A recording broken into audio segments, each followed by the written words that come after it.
Bisakah Islam ternodai oleh praktek kemusliman seseorang? Bisa. Dan ini harus kita jaga, para pemirsa dimanapun berada. Islam yang menciptakan muslim itu harus benar-benar menjadi muslim yang diinginkan oleh Allah, yaitu muslim yang ummatan wasata. Radikalisme atau ekstremisme dalam berbagai bidang apapun.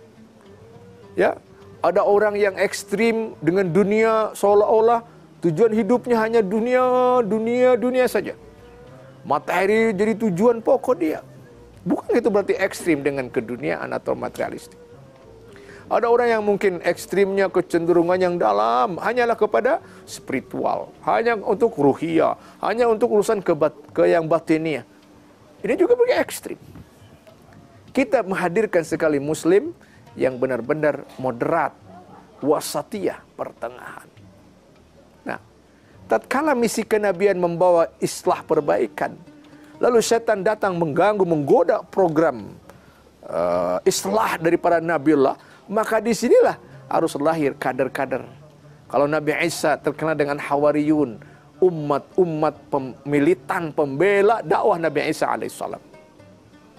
Kalau Rasulullah dikenal dengan as-sabiqunal awwalun, alias sahabat-sahabat yang mereka terdahulu masuk Islam. Setiap nabi punya pendukung, setiap nabi punya pembela. Dan merekalah sebenarnya yang menjadi penyangga, pemelihara, terjaganya nur, cahaya kebenaran, cahaya din dimanapun berada.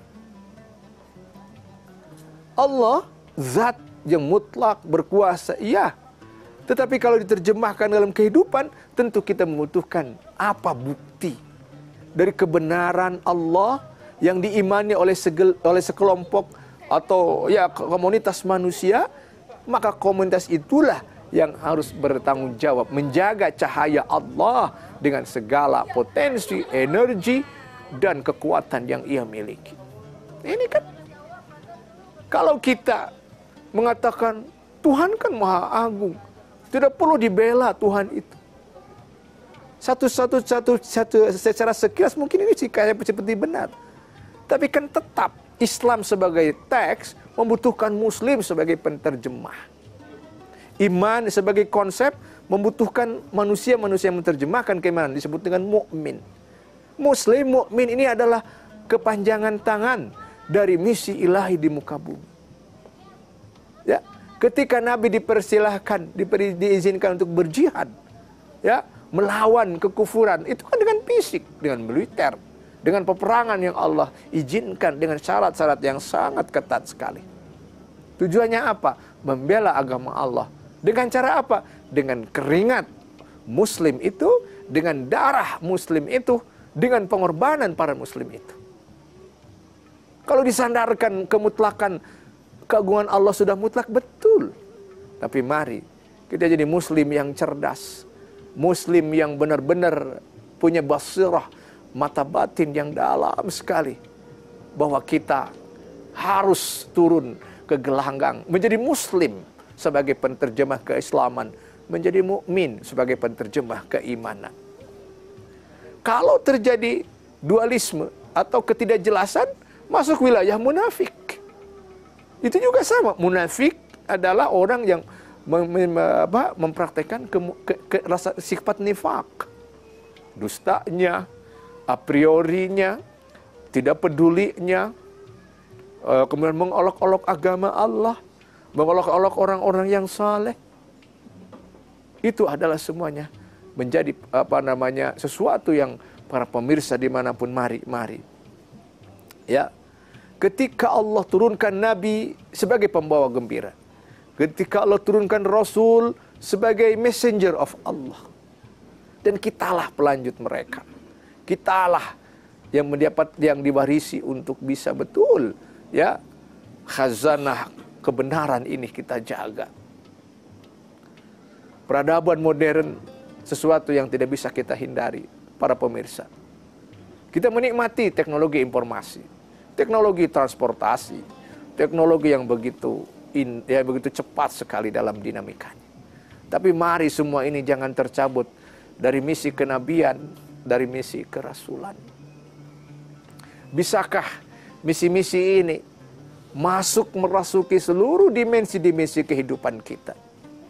Seorang ekonom, dia profesional dalam bidang ekonominya, tapi juga membawa misi-misi kenabian dalam perjalanan profesinya.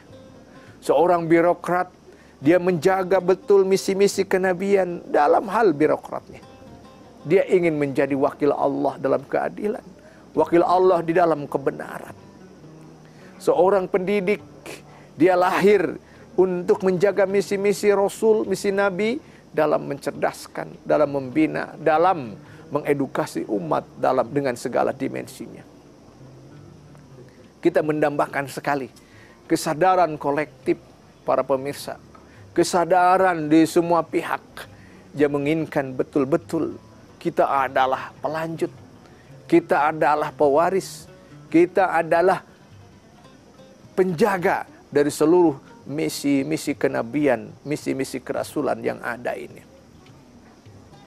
Ketika kita mendalami hakikat ini,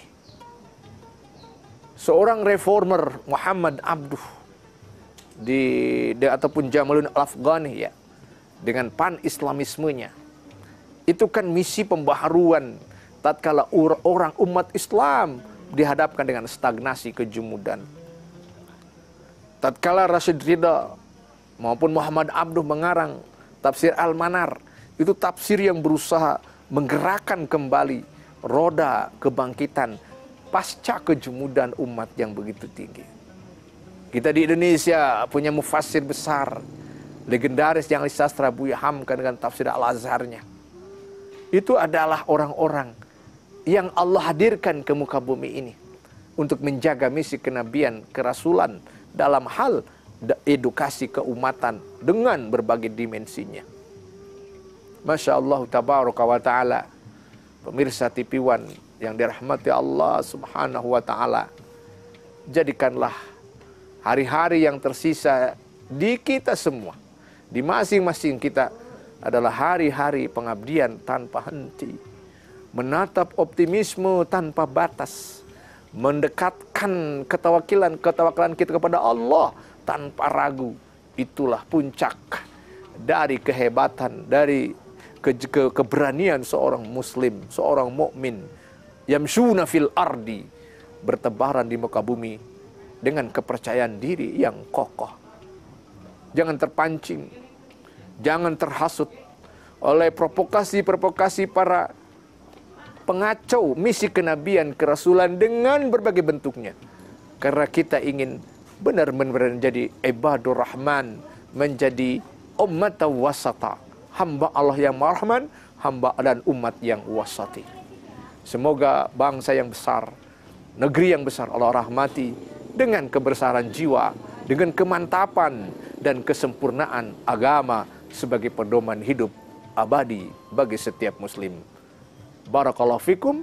Wassalamualaikum warahmatullahi wabarakatuh.